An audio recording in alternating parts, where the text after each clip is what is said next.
லவ்னா பீச் போனோம், பார்க் போனோம், ஒரு டூயட் சாங் வந்து பாடணும், அவுட்டிங் போனோம், அப்பா அம்மா கிட்ட நான் குரூப் ஸ்டடி படிக்கிறேன், நான் இங்க போறேன், ஃப்ரெண்ட்ஸ் கூட வெளியே போறேன், அப்படி போறேன் இப்படி போறேன்னு சொல்லி பைக்ல ஏறி ஷால் எல்லாம் மறைச்சிட்டு போட்டு சினிமா தியேட்டர் போய் ஹீரோ கூட படம் பார்க்கறது, இப்படிதான் வந்து லவ் வந்து ப்ரொஜெக்ட் பண்ணி வச்சிருக்காங்க.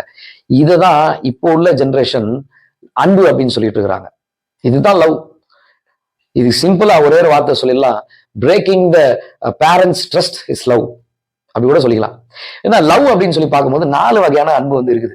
பைபிள் 4 வகையான அன்பு வந்து சொல்லுது. ஃபர்ஸ்ட் காரியம் ஸ்டார்ஜ். இந்த ஸ்டார்ஜ் அன்பு அப்படின்னா இது கிரேக்ல வந்து ஸ்டார்ஜ் அப்படின்னு சொல்லி சொல்றாங்க. பட் இதற்கு அர்த்தம் என்னன்னா ஃபேமிலி லவ். ஒரு பிள்ளை அப்பா அம்மா கூட வந்து அன்பா வந்து இருக்கிறான், அப்பா அம்மா ஒரு பிள்ளை கிட்ட வந்து அன்பா இருக்கிறாங்க. பட் பைபிள் என்ன சொல்லுதுன்னு சொல்லி நம்ம பார்க்கும் பொழுது, என் தகப்பனும் என் தாயும் என்னை கைவிட்டாலும் கர்த்தர் என்னை சேர்த்துக் கொள்வார். சங்கீதம் 27:10. இன்னொரு ஏசாயில கூட ஒரு பியூட்டிஃபுல்லான ஒரு வசனம் வந்து இருக்கும், தாய் தன் பாலகனை மறந்தாலும் நான் மறவேன், நான் உன்னை மறப்பதில்லை.